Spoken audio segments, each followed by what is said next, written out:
Hello, welcome to Creative Intuition Tarot. My name is MJ and I am delighted to have you here. Before we start, there's just one thing that I want to bring to your attention, and that is, my intention here is not to predict your future. If we could do that, it would mean that our future is predetermined. Please remember that your future depends on you, your choices and decisions, your desires and dreams. Tarot is not about predicting the future. To me, it's about designing and manifesting the life that we crave. The only moment we truly have in life is right here and now. Tarot reading may be set in time. It may refer to a month, a day, a year, or a season, but its intention is to inspire and guide us in the present moment so that we can create the future that we dream of. With that said, let us begin and enjoy your reading. Hi Sagittarius, how are you doing? I hope everything is well with you. Welcome to your April 2022 messages. Sag, we will be doing a solar system spread for you today. So just like the sun is in the center of our solar system, you are in the center of our attention in the reading. So this card will be in the center of the spread and it represents you. And the surrounding cards represent the energies orbiting around you in April. And these can be your thoughts, feelings, situations, people. You know your situation best, so listen with an open mind. And please don't be afraid to interpret the messages your own way. Okay? With that said, let's get straight into it. You are showing up as the Seven of Swords. That is interesting. Typically a card of deception, lies, maybe cheating, maybe working behind someone's back. The King of Coins. This is also, the Seven of Swords is also a card of self-sabotage. It can be like a thief. Nine of Swords.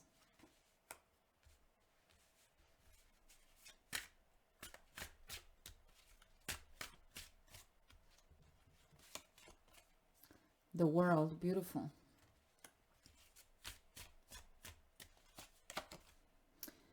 Eight of Swords. Bottom of the deck you have the Magician.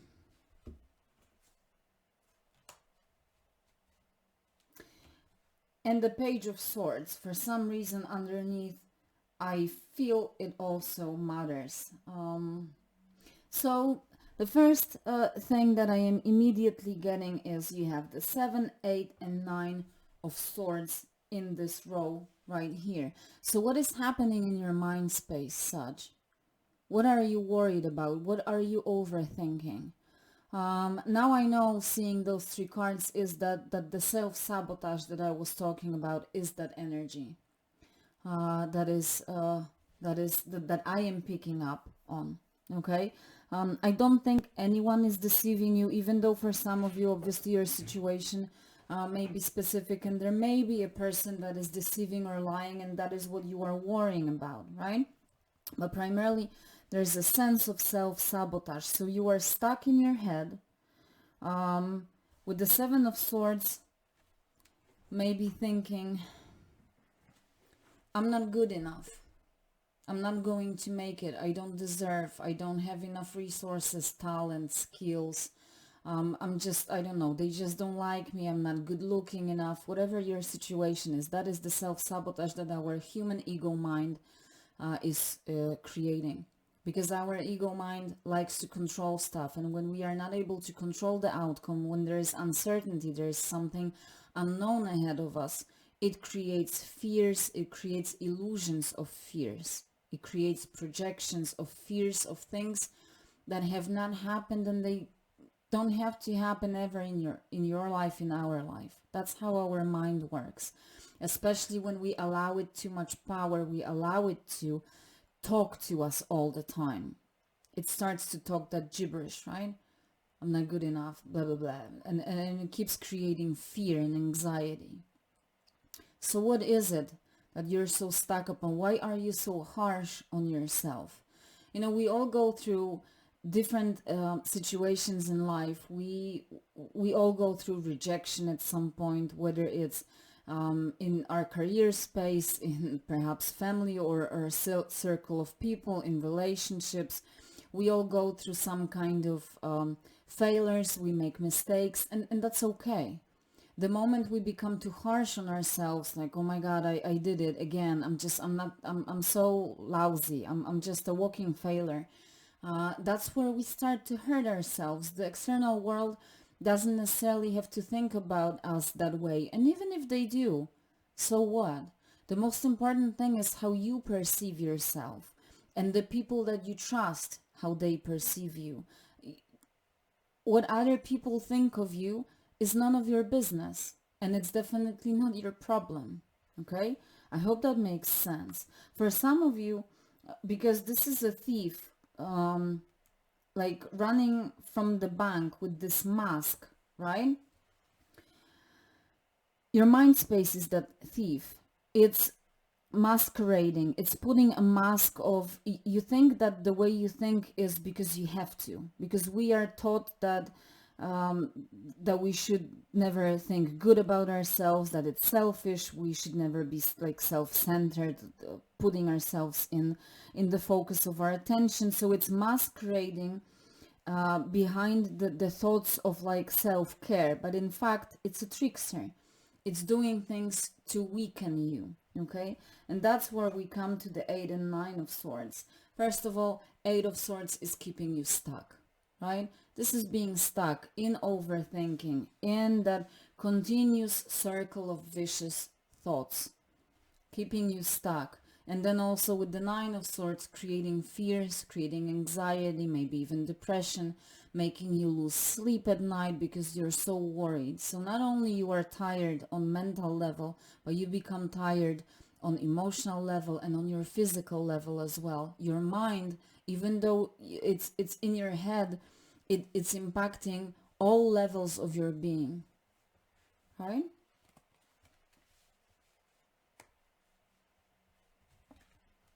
Now, with the King of Coins, it's like almost this king is representing the opportunities that you have to change your situation.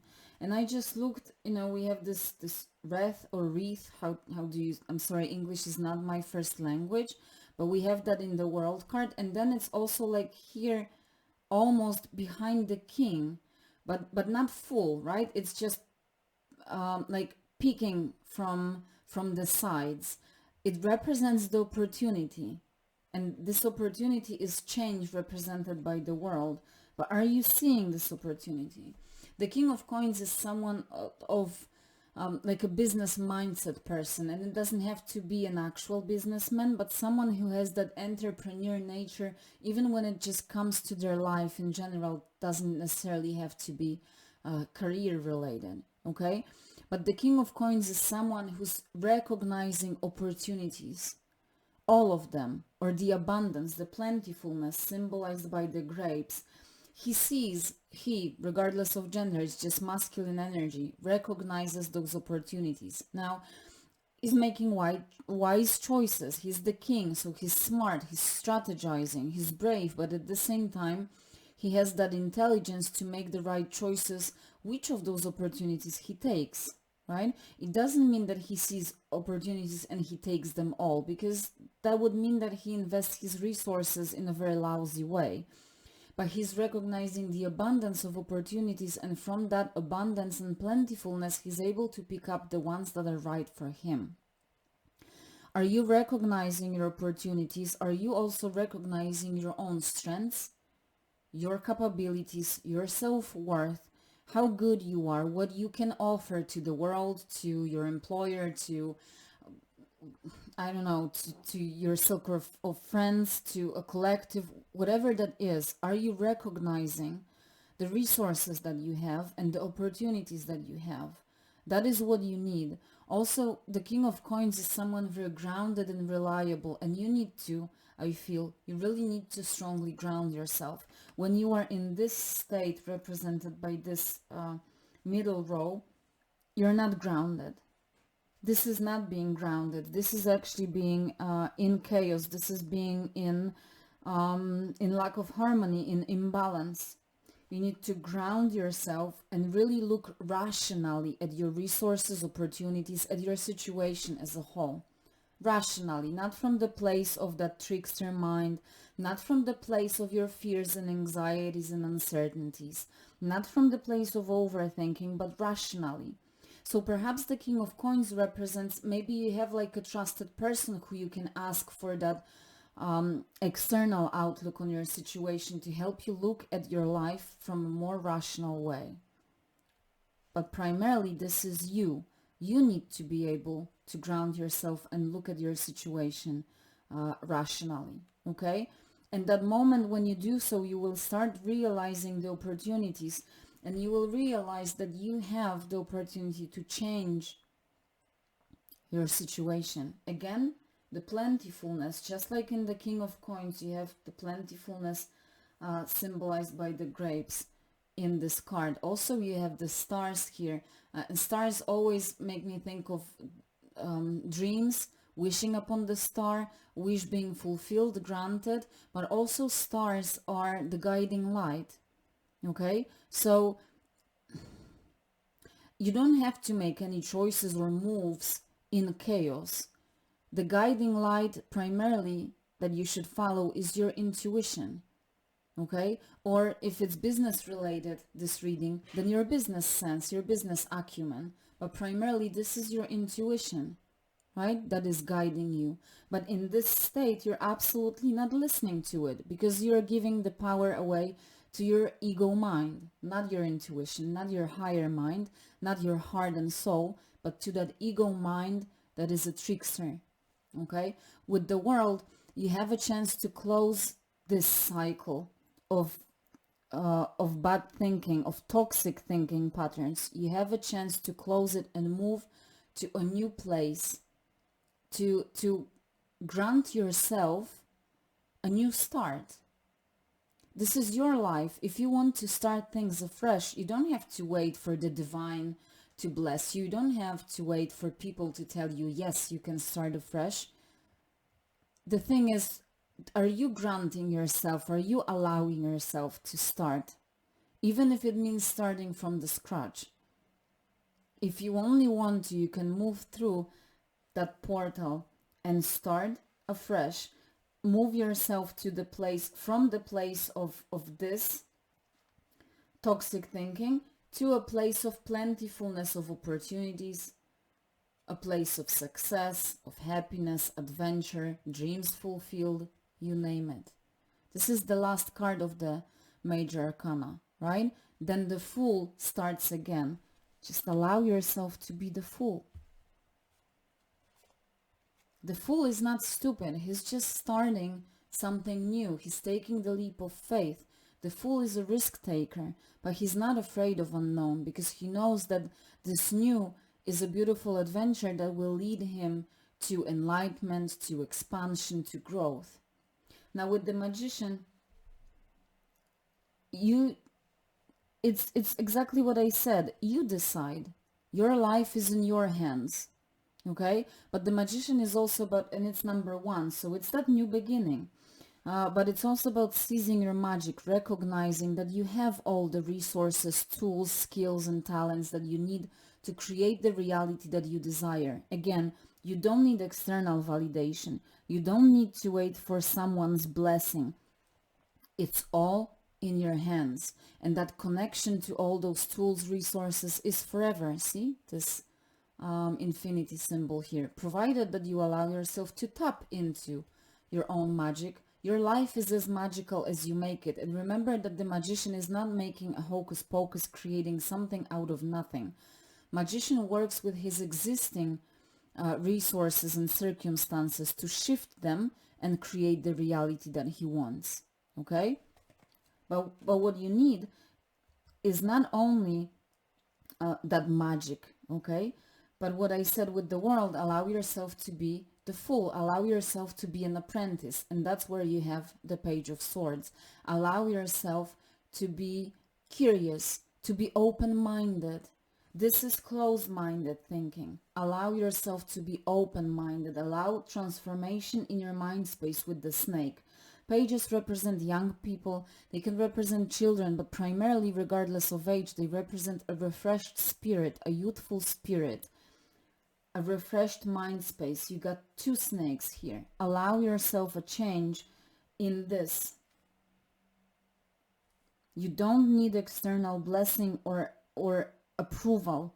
You need to approve and allow yourself to start afresh, to change this into something better, to create the reality that you desire. This is a very empowering reading, and I hope that you enjoy and that it makes sense, because I am really trying to empower you that you don't have to, and I don't want you to be stuck in this, okay? You are better than this and you deserve better than this. And if you are stuck in this place, it's only because you make the choice to be stuck there. Just like you can make the choice to remove yourself from that place. Patience and persistence are the keys. Okay, so absolutely patience and persistence in moving towards the fulfillment of your goals. But also, you see the surfer, allow that wave to carry you. Just go with the flow. And a blue butterfly makes perfect sense with this wave here. Butterfly spirit message. Transformation is beautiful. Emerge from your cocoon and let your true self rise. Express your soul freely. That is such a beautiful reading, and I enjoyed it so much. I hope you did too. I am wishing you all the best, Sagittarius. Enjoy this month. Make the best of it. Allow yourself to free yourself from this energy of the swords. Oops. And take care of yourself, and I will be seeing you soon. Bye-bye.